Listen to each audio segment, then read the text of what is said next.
they built the bridge, did they divert the river like this so they could put the piers in, or did they build... the Stone Arch Bridge, when it was constructed, and they finished that in 1883, didn't have to divert the river too much, because at that time it was really just a couple of channels that were coming through in summer months. They actually worked all the way through the winter as well in big rubber boots and adding salt to the cement to make it set up. And we're able to construct this without really having to build a lot of cofferdams and that. It was just really one part in the main channel where they had to struggle with that. Most of the time they were working over kind of swampy, mucky ground and having to dig down a little bit to find a firm sandstone foundation to put it on top of. But they really didn't have to divert it much. Just at one point they built a cofferdam. They had a steam-powered pump to take the water out of that dam. That was the only steam-powered equipment on the whole construction of the Stone Arch Bridge. The rest of it was built like the Romans would have built it, with winches and horsepower and ropes and block and tackle.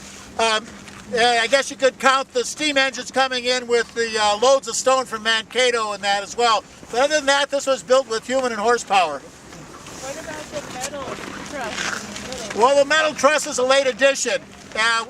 James J. Hill never thought in his wildest dreams that they would get river navigation up past the Falls of St. Anthony. And so he didn't design the bridge to be wide enough in the arches to accommodate a barge. So when they put the upper lock in 1963, they were able to put the truss in place and take the arches of stone down underneath the truss without ever having to stop train traffic going across it. The question is, what's the building with the smokestacks here? This is another part of De La Barre's engineering for the falls for providing power for the streetcars. That 1902 steam plant, we call it now because it provides steam for the University of Minnesota's heating, was originally designed to house these giant coreless engines that ran on steam to provide hydroelectric power, supplementing the hydroelectric power from the lower dam hydro station. The 1908 plant that's still generating power for the grid now was originally built as part of this power system for the streetcars as well.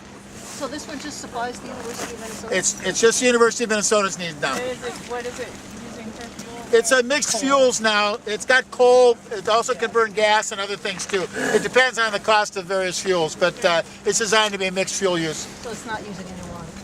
It's not using water power, no. The only water power use at the falls is 12.5 megawatts at the Hennepin Island plant. The use they have coming through the locks, they have to reserve a certain amount of water to operate the locks. And then there's a certain amount that they try to keep going over the falls themselves, so you do get the sense that it's still a waterfall. Couple of those arches, and that's the pier that fell down. And there's a, it doesn't show quite as much in the stone coursework on this side as it does on the far side, but I told some folks earlier, I don't know if others heard me, that there's an account from an engineer that was driving the train across the bridge at that time.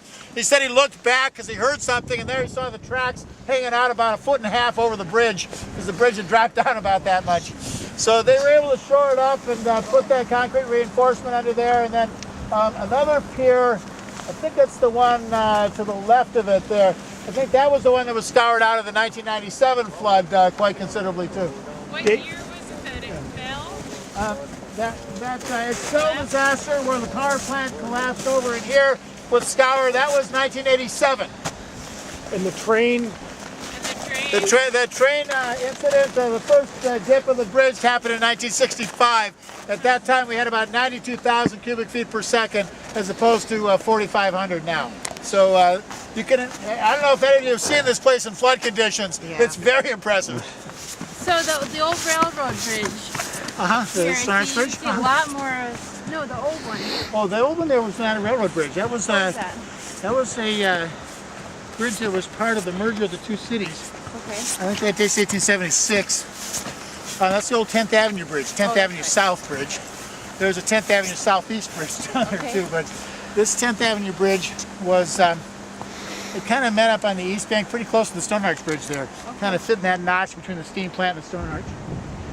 And that was part of the merger agreement between St. Anthony and Minneapolis. So, yeah. So what they did is they agreed to put up a new Hennepin Avenue bridge, a new bridge here, and a new bridge at Plymouth Avenue. And it was such a popular crossing, it really took till the drive for scrap metal in World War II to get over the neighborhood objection to taking it down.